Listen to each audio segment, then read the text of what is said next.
ದೆಹಲಿ ಭಯೋತ್ಪಾದಕ ಸ್ಫೋಟದ ತನಿಖೆಯ ಮಾಹಿತಿ ಮಾಧ್ಯಮಗಳಲ್ಲಿ ಹರಿದಾಡ್ತಾ ಇದ್ರೆ ಸ್ಫೋಟದಲ್ಲಿ ಬಲಿಯಾದವರ ಕುಟುಂಬಗಳದ್ದು ಮಾತ್ರ ಕಣ್ಣೀರ ಕಥೆ. ದೆಹಲಿಯಲ್ಲಿ ಕೆಂಪುಕೋಟೆ ಬಳಿ ಸೋಮವಾರ ನಡೆದ ಸ್ಫೋಟದಲ್ಲಿ ಊಬರ್ ಚಾಲಕ, ಬಸ್ ಕಂಡಕ್ಟರ್ ಸೇರಿದಂತೆ 12 ಮಂದಿ ಸಾವನ್ನಪ್ಪಿದ್ದಾರೆ. ಬಲಿಯಾದವರಲ್ಲಿ ಹಲವರು ಅವರ ಕುಟುಂಬದ ಏಕೈಕ ಆಧಾರವಾಗಿದ್ರು. ಅವರ ಕುಟುಂಬಗಳ ಸಂಕಟ ಮತ್ತು ರಾತ್ರಿಯಿಡೀ ಅವರಿಗಾಗಿ ಕುಟುಂಬದವರು ಹುಡುಕಾಡಿದ್ದ ರೀತಿ ನಿಜಕ್ಕೂ ಹೃದಯ ವಿದ್ರಾವಕ.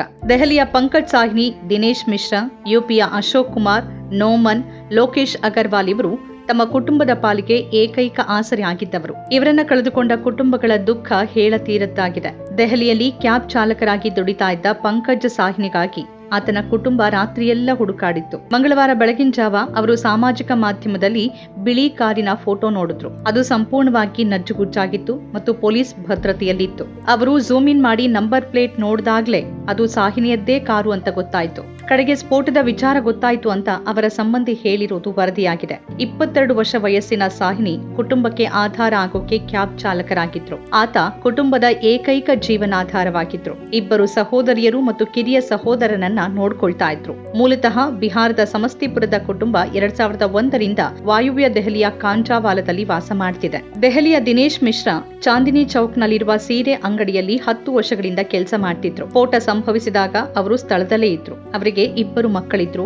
ಅವರಿಗಾಗಿ ದುಡಿತಾ ಇದ್ರು. ಅವರ ಮೃತದೇಹವನ್ನ ಕುಟುಂಬ ಅವರ ಊರಾದ ಶ್ರಾವಸ್ತಿಗೆ ಕೊಂಡೊಯ್ತಾ ಇರುವುದು ತಿಳಿದು ಬಂದಿದೆ. 34 ವರ್ಷದ ಉತ್ತರ ಪ್ರದೇಶದ ಅಮ್ರೋಹಾ ನಿವಾಸಿಯಾಗಿದ್ದ ಅಶೋಕ್ ಕುಮಾರ್ ಬಸ್ ಕಂಡಕ್ಟರ್ ಆಗಿದ್ರು. ಕೆಲಸಕ್ಕಾಗಿ ದೆಹಲಿಗೆ ಬಂದಿದ್ರು.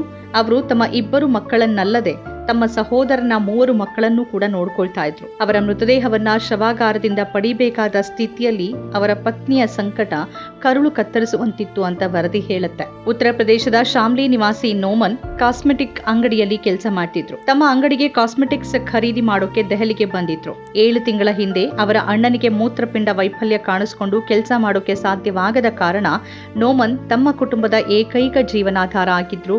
ನೋಮನ್ ಅವರಿಗೆ ಬರೀ 23 ವರ್ಷ ವಯಸ್ಸಾಗಿತ್ತು. ಅಮ್ರೋಹದಲ್ಲಿ ಗೊಬ್ಬರ ಮಾರಾಟ ಮಾಡ್ತಿದ್ದ 52 ವರ್ಷದ ಲೋಕೇಶ್ ಅಗರ್ವಾಲ್ ಅವರು ಗಂಗಾರಾಮ್ ಆಸ್ಪತ್ರೆಯಲ್ಲಿ ದಾಖಲಾಗಿದ್ದ ಸಂಬಂಧಿಯನ್ನ ಭೇಟಿ ಮಾಡೋಕೆ ದೆಹಲಿಗೆ ಬಂದಿದ್ರು. ಸಂಬಂಧಿಕರನ್ನ ಭೇಟಿ ಮಾಡಿದ ನಂತರ ಅವರು ಕೆಂಪುಕೋಟೆಯ ಕಡೆಗೆ ಬಂದ್ರು. ಅಲ್ಲವರು ತಮ್ಮ ಸ್ನೇಹಿತ ಅಶೋಕ್ ಅವರನ್ನ ಲಾಲ್ ಕಿಲಾ ಮೆಟ್ರೋ ನಿಲ್ದಾಣದಲ್ಲಿ ಭೇಟಿ ಆಗೋಕೆ ಕರೆದಿದ್ರು. ಅವರು ನಿಲ್ದಾಣದಲ್ಲಿ ಇಳಿದ ಕೆಲವೇ ಕ್ಷಣಗಳಲ್ಲಿ ಸ್ಫೋಟ ಸಂಭವಿಸಿತ್ತು. ಟಿವಿ ಚಾನೆಲ್ಗಳಲ್ಲಿ ಸುದ್ದಿ ನೋಡಿದ ನಂತರವೇ ನಮ್ಗೆ ಏನಾಯ್ತು ಅಂತ ತಿಳಿತು ಅಂತ ಸಂಬಂಧಿ ಹೇಳಿದ್ದಾರೆ. ಅವನು ನನ್ನ ಹಿರಿಯ ಮಗ. ಅವನು ನಿನ್ನೆ ದೆಹಲಿಗೆ ಹೋಗಿ ತನ್ನ ಮಗನ ಅತ್ತೆಯನ್ನ ಭೇಟಿಯಾಗಿದ್ದ ಅಂತ ಅಗರ್ವಾಲ್ ಅವರ ತಂದೆ ಓಂ ಪ್ರಕಾಶ್ ನೋವಿನಿಂದ ಹೇಳ್ಕೊಂಡಿದ್ದಾರೆ. ದುರಂತವೊಂದು ಯಾರ್ಯಾರನ್ನೋ ಹೇಗೋ ಬಲಿ ತೆಗೆದುಕೊಂಡ್ಬಿಡತ್ತೆ.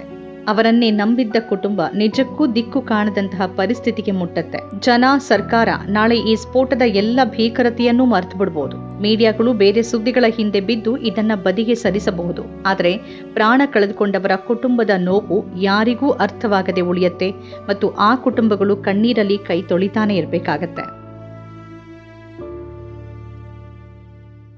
ನಮ್ಮ ಕಾರ್ಯಕ್ರಮಗಳನ್ನ ನೀವು ನೋಡ್ತಾ ಇದ್ರೆ ನಮ್ಮ ಚಾನೆಲ್ ಅನ್ನ ಸಬ್ಸ್ಕ್ರೈಬ್ ಮಾಡಿ, ಪಕ್ಕದ ಬೆಲ್ ಐಕಾನ್ ಒತ್ತಿ ನಮ್ಮನ್ನ ಬೆಂಬಲಿಸಿ.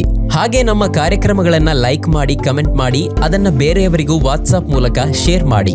ನೀವು ಹೀಗೆ ಮಾಡಿದಾಗ ನಮ್ಮ ಚಾನೆಲ್ ಇನ್ನಷ್ಟು ಮತ್ತಷ್ಟು ಜನರಿಗೆ ತಲುಪಲು ನೀವು ನಮ್ಮೊಂದಿಗೆ ಸಹಕರಿಸಿದ ಹಾಗಾಗುತ್ತೆ. ಇದು ನೀವು ಯಾವುದೇ ಖರ್ಚಿಲ್ಲದೆ ಕೆಲವೇ ಸೆಕೆಂಡುಗಳಲ್ಲಿ ನೀಡಬಹುದಾದ ಸಹಕಾರ. ಧನ್ಯವಾದಗಳು.